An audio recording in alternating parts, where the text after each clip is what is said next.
Coming up on the Ohio State Football Report with Tom Downey, Stone Shields behind the scenes, we're going to discuss the Will Howard, Jack Sawyer comments. They went on Big Ben Roethlisberger's podcast because everyone has a podcast these days to discuss the team up north and the CFP and the national title and how those two things kind of balance out when you only won one of them and not the other. Before we dive into that, we are 83 subs away from 10,500 subs on the Ohio State Football Report.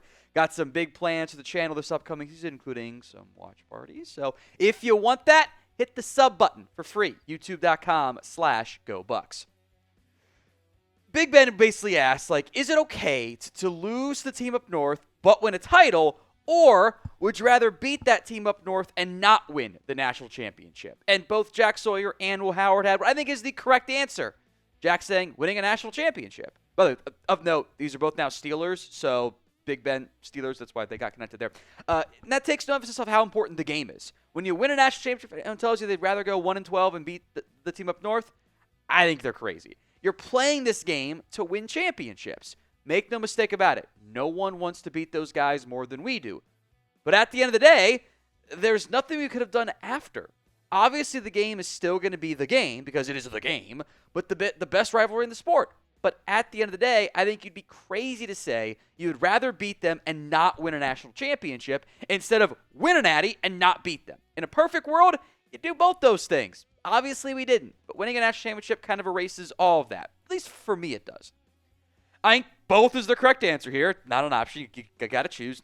No cowards allowed. But it is the national championship as the number one overall.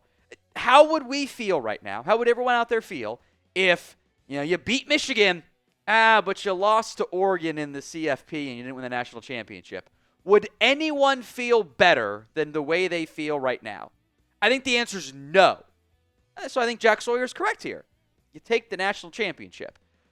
That doesn't mean you don't go beat them next year. That is the mindset. You kind of need to beat Michigan this upcoming season. They got, again, question marks at QB. The coach is going to serve a 2-game suspension, self-imposed. Go beat Michigan. That is one of your goals. The goals are beat Michigan, win 10 games, win the Big Ten, make it to the CFP, win the CFP. But the CFP is the last one because it's the biggest goal, right? So do you agree with me and Jack Sawyer as well? Y for yes, N for no. Let me know in the comments section of today's show. It'll be the pinned comment on today's video. So if the ad comes here on YouTube, take advantage of it. Head down there and let me know.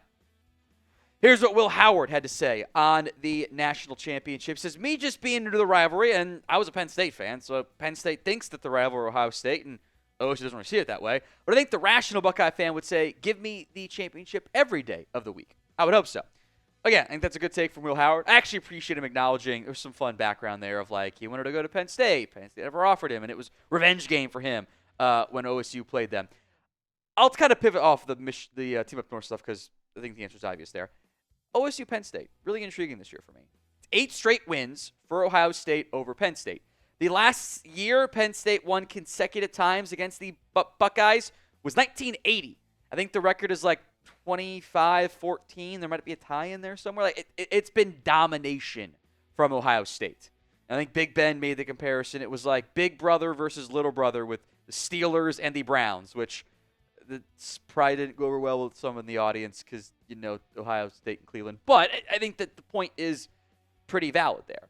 I think this year's game could be awesome. Penn State brought back almost everybody. There's a ton of talent returning. They have high expectations, but the whole thing about James Franklin is he can never actually win the big game. And we did not count last year's, SMU Boise State because it's Boise State SMU. They didn't beat anybody that good last year. So I think this year's game could be really interesting. I think if you're ranking most intriguing games, that one's got to be pretty high up on the list.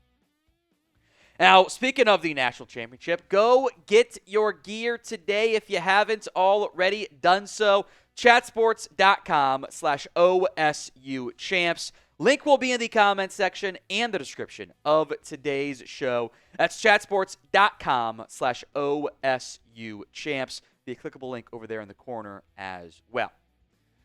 Now for some maybe concerning recruiting news. 2026 5-star edge Richard Wesley has a top 6, and Oregon is starting to get the most buzz on that front. Via the 24/7 Sports Composite Rankings, Wesley is the number 20 overall recruit. He is the number 3 ranked edge, obviously a 5-star, the number 5 ranked player in the state of California. Only looking at really 2 West Coast programs, though.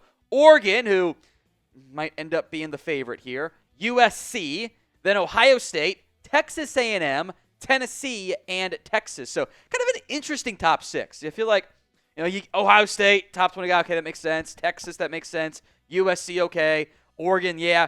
Tennessee and A&M being in there is kind of interesting and curious there. More to come on this, but will Ohio State land Wesley? With the vibes not sounding that good right now. A for yes, B for no. Let me know in the comment section of today's show.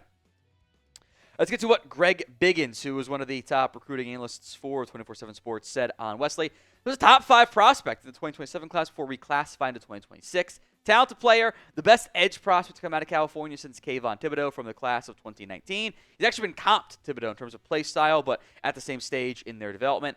Wesley might be a bit further along from a size, strength, and toughness standpoint. He uses his hands well and can bend and dip to turn the corner. Strong point of attack and nice physical edge in his game. When you combine the size, the athletic ability, the motor, he's ceiling as high as any player out west.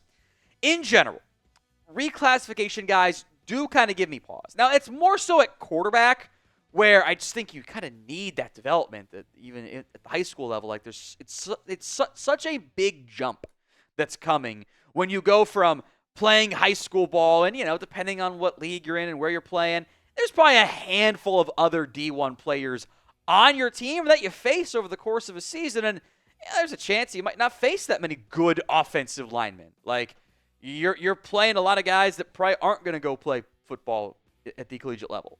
That is a massive jump to now you're playing at the Big Ten, and the guy you're playing is probably going to be an NFL player. Like, it's such a massive jump that it does kind of worry me when you still kind of need that growth and development and everything else in between. So it does give me pause, but I still want to land him. Like, he's still a 5-star recruit.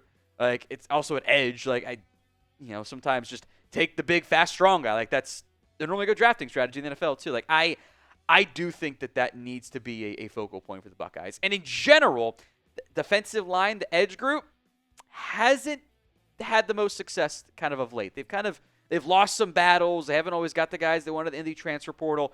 0 current edge commits for the 2026 class.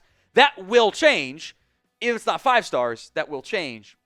Got to get some guys in there. I think you have to kind of replenish that pipeline a little bit better in terms of your depth and not have to rely on landing a Bo Atkinson every offseason.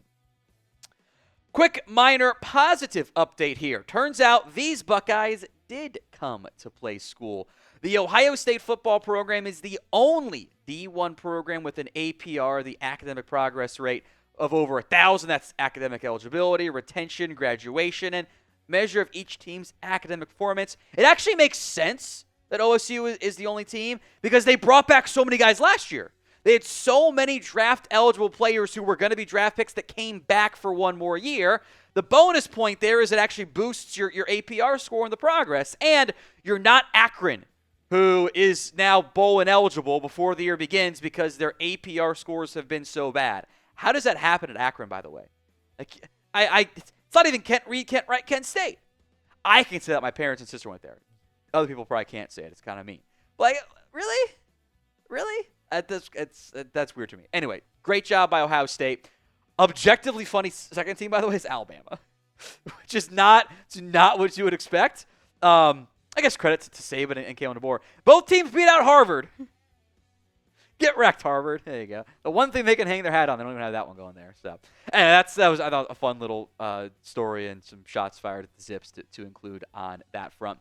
We will have more Ohio State football YouTube videos for you. I know we're kind of getting into a dead period. We'll do some positional overviews as well as fall camp will. I want to say be here before you know it. We know it's not going to be. I know it's going to be a very long, boring summer. But make sure you guys are subscribed for more OSU football videos.